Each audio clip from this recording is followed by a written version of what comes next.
ब्राह्मण समाज के मैं कह सकता हूं दावे के साथ में अब की बार जिस तरह से आप लोगों ने सहयोग दिया 75 जिलों में, आप लोग तो रिजर्व सीट वाले हैं, जो पूरे ज़िले अगर मिला लें और जहां से लोगों को निकालने का काम किया और मीटिंगें हुई, तो उसमें एक 75 जिलों में जो सम्मेलन प्रबुद्ध सम्मेलन के नाम से हुए जिसमें 90% ब्राह्मण समाज के लोग थे, तो उसने एक 2005 और 7 के बीच में जो हम लोगों ने कार्यक्रम किए थे उसका रिकॉर्ड तोड़ने का काम किया और उससे ज़्यादा संख्या में लोग आए, उससे ज़्यादा उत्साहित होकर के आए।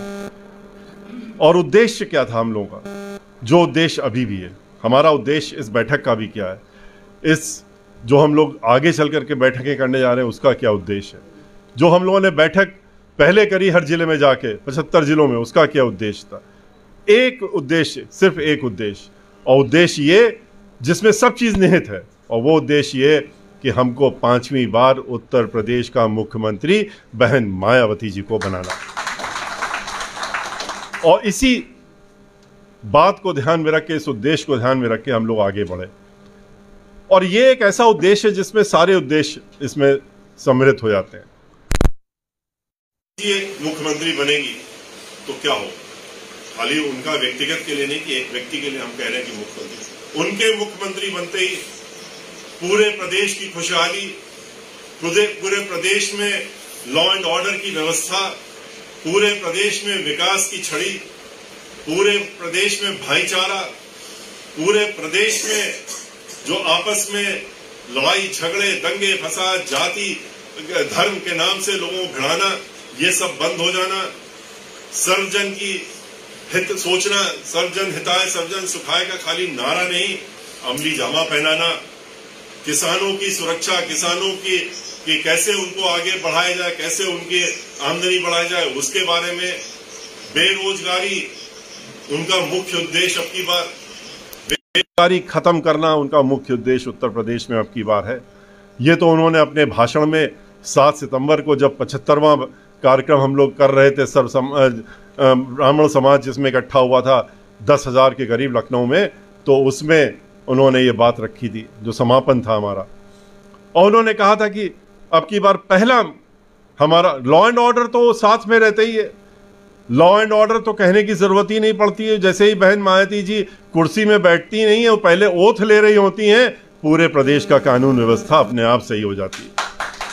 सारे अधिकारी, चाहे पुलिस वाले हों चाहे और हों, सब अपने कपड़े टाइट करके, जूते वूते पहन करके और सुबह से तैयारी शुरू कर देते हैं, 5 बजे से टहलना शुरू कर देते हैं, क्योंकि उनको मालूम है कि अब बहन मायावती जी मुख्यमंत्री कुर्सी में बैठ रही हैं, अब हम लोग इधर उधर नहीं टहल सकते। तो लॉ एंड ऑर्डर तो अपने आप ही हो जाता है, लेकिन विकास और बेरोजगारी 2 चीजें उन्होंने अब की बार अपने मुख्य मुद्दे बनाए। और इसीलिए उन्होंने कहा कि हमें जो कुछ करना था, हमारे संत महात्मा गुरुजन जिनको कि जिन्होंने सबको एक साथ लेकर के और बढ़ने का, वो मैंने कर लिया। अब हमको सिर्फ और सिर्फ उत्तर प्रदेश में 23.5 लाख नौकरियां दी थी उन्होंने, लेकिन वो कहते हैं उससे काम नहीं चलने वाला है। यहाँ पर तो करोड़ों के संख्या में लोग बेरोजगार घूम रहे हैं। अभी भी हम लोग आपके बीच में आने में देरी क्यों हुई, बेरोजगार की एक संस्था जो लेकर के पूरे प्रदेश में घूम रहे हैं, वो लोग आए हुए थे, बता रहे थे किस तरह से लाठियां खाई।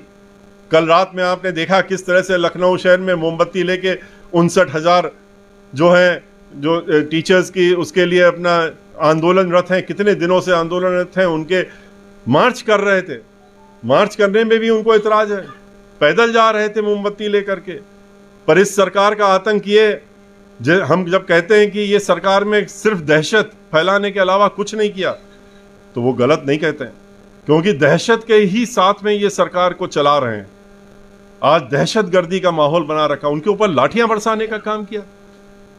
उनको उनसे बात करने की जगह, उनसे मिलने की जगह, उनको खाना खिलाने की जगह, उनको समझाने की जगह, उनकी समस्या को समझने की जगह और सुलझाने की जगह उनको लाठियां बरसाने का काम किया। ये इनकी आदत सी पड़ गई है। आपने देखा ही किसानों के ऊपर कैसे लाठियां बरसाई गई। कह तो दिया था कि 2 गुना हम जो है देंगे, आमदनी बढ़ाएंगे, लेकिन 2 गुना तो छोड़िए, उनकी जमीन तक जब्त करने लगे। तभी तो किसान आंदोलन में आया। और उसके बाद आपने भी टेलीविजन में देखा, अखबारों में देखा, सब जगह सुना किस तरह से उन्होंने कहा कि इनके ऊपर इतनी लाठियां भांजो। उत्तर प्रदेश, हरियाणा में भी इन्हीं की सरकार है, जब तक सर से खून ना निकलने लगे। और ऐसे ही बरसाई गई, 2 लोग मर भी गए उसमें उस समय। तो ये ऐसी सोच, जब टीचर, वित्त विहीन टीचर यहां पर आंदोलन कर रहे थे, जो 20 लाख के ऊपर हैं, और जिनको की वादा किया, जिनका अगर पूरा परिवार जोड़ लें तो 1 करोड़ के ऊपर लोग उसमें सम्मिलित हो जाते हैं, उन लोगों से वादा किया वोट लेने के लिए कि आइए वोट दीजिए और हम आपको मान दे देंगे सम्मानजनक। आपको समाजवादी पार्टी ने ठगा, उन्होंने नहीं दिया, हम देंगे। जब उन्होंने वोट दे दिया, सरकार बना ली, 3 साल हो गए, 4 साल हो गए, समझ में आ गया कि धोखा हो गया। उन्होंने भी आंदोलन किया आके। जब आंदोलन किया तो क्या हुआ, उनके ऊपर भी लाठियां चली, लाठियां बरसाई गई, और तब तक बरसाई गई जब तक कि वो खून से लहू लुहान नहीं हो गए। एक महिला जो टीचर थी उसमें, उसने तभी तो मजबूरी में जा करके अपने बाल कटाए, विधानसभा के सामने खड़े होकर के उसने सर मुड़वाया। लोगों ने पूछा आप ये क्या कर रही हैं? उन्होंने कहा हम इस सरकार की अंत्योष्टि आज कर रहे हैं और इसलिए अपना सर मुड़ा रहे हैं। क्योंकि ऐसी सरकार जो इतनी बर्बर सरकार हो, जिसने कि ये कहा, उसके बाद मुख्यमंत्री जी क्या बोले उसके बाद, आप लोगों ने भी बयान पढ़ा होगा। जब उनसे कहा गया कि लाठियां मारी गई तो बोले इसी लायक हैं, ये टीचर लोग हैं। उन्होंने ये कहा ये टीचर हैं, ये अध्यापक गण हैं, और ये कहते हैं हमको नौकरी दो, और ये सर मुड़ा रहे हैं, ये इसी लायक हैं क्योंकि इन्होंने पिछले जन्म में पाप किए थे और इसलिए अब की बार ये अध्यापक बने हैं, तो इनको तो ये भोगना ही पड़ेगा। तो ऐसी जो सोच रखता हो, उसके लिए जो हम लोगों को पढ़ाते हैं, जिन्होंने हम लोग पढ़ा लिखा करके बड़ा किया, जो हमारे गुरु होते हैं, और हम लोग तो गुरु ब्रह्मा कहते हैं, गुरु विष्णु, और हम लोग उनको लाठियों से भांजे और ये कहें कि ये पाप किए थे पिछले जन्म में, तो अब की बार ये सारे लोग, ये सब एक एक करके, उनके लोग भी हमारे साथ में जा करके उन्होंने आदरणीय बहन मायावती जी से मुलाकात की थी। उन्होंने अपनी बात वहां रखी। उन्होंने उनकी बातें सुनने के बाद लगभग 1-1.5 घंटे बाद उनको आश्वासन दिया कि आप लोग जाइए, अब आंदोलन करने की जगह आप लोग अपनी सरकार बनाने का काम करिए, हमारी सरकार आने दीजिए और हम आपके ये सारी समस्या दूर करने का काम हम करेंगे। बेरोजगार लोग आज जो हैं, क्यों बहन मायावती जी की तरफ देख रहे हैं? क्योंकि वो जानते हैं कि वो जब कहती हैं तो वो करके दिखाती हैं। वो फर्जी है, कोई वो नहीं बनाती हैं कि हमारा ये एजेंडा है और हम ये करेंगे, उसके बाद धोखा देने का काम नहीं करती। जो कहती हैं फिर वो करके दिखाने का काम करती हैं, इसीलिए वो जानी जाती हैं। उन्होंने अगर 2000 अभी ये जो जिनको कल लाठियां चलाई गई, इनके लोग भी मिले थे आके, और बहन मायावती जी उनको घर के अंदर बुलाया, मिले, उनसे बातचीत की और बात करने के कहा कि निश्चिंत रहिए, हमारी सरकार आने दीजिए और हम आपकी ये परेशानी दूर करने का काम करेंगे। तो बहुत बड़ी उनके ऊपर जिम्मेदारी आने वाली, और ये जिम्मेदारी अगर उनके ऊपर हम लोग देने जा रहे हैं तो हम लोगों का भी जिम्मेदारियां बनती हैं। हमारी क्या जिम्मेदारी है? आप लोग ब्राह्मण समाज के, और कहां से? रिजर्व सीट से। देखिए, सुरक्षित सीटें जो हैं वो सुरक्षित सीटें वो हैं, और आप लोग हमारे मुख्य कार्यकर्ता ये बातें आपको इसलिए बताने का काम कर रहे हैं, आप लोगों को सब बता चुके हैं, पहले भी हम कई बार कर चुके हैं। लेकिन अब हम लोग चुनाव की, अब हम लोग असली लड़ाई के मैदान में हैं। अब हमारे पास समय नहीं है। श्री नकुल दुबे जी ने आपसे कहा 3 महीने, हम उनसे इत्तेफाक नहीं रखते हैं। 3 महीने कहां है आपके पास? आपके पास आज दिसंबर 5 तारीख हो गई है, 1 जनवरी या 2 जनवरी को चुनाव की घोषणा हो जाएगी, तो आपके पास 25 दिन है। 25 दिनों के अंदर आपको जो कुछ करना है, उसके बाद तो इलेक्शन की बात होगी, चुनाव की मीटिंग होगी, चुनाव की बात चलेगी। उस मामले में ठीक है 3 महीने, कि चुनाव खत्म होते होते 3 महीने हो जाएंगे, लेकिन चुनाव खत्म होने की नहीं, चुनाव शुरू कब से हो रहे हैं वहीं तक का तो समय है हमारे पास। हमने भी सोचा था कि 86 सीटों में जाएंगे, हर सीट पर जाएंगे, रिजर्व सीट पर जाएंगे, जहां जहां पहले हुए हैं वहां नहीं जाएंगे, दूसरी सीटों पर जाएंगे, और हर सीट पर जा करके हम अपनी बैठक करेंगे, ब्राह्मण समाज के लोगों के साथ साथ में अन्य समाज के लोगों की भी।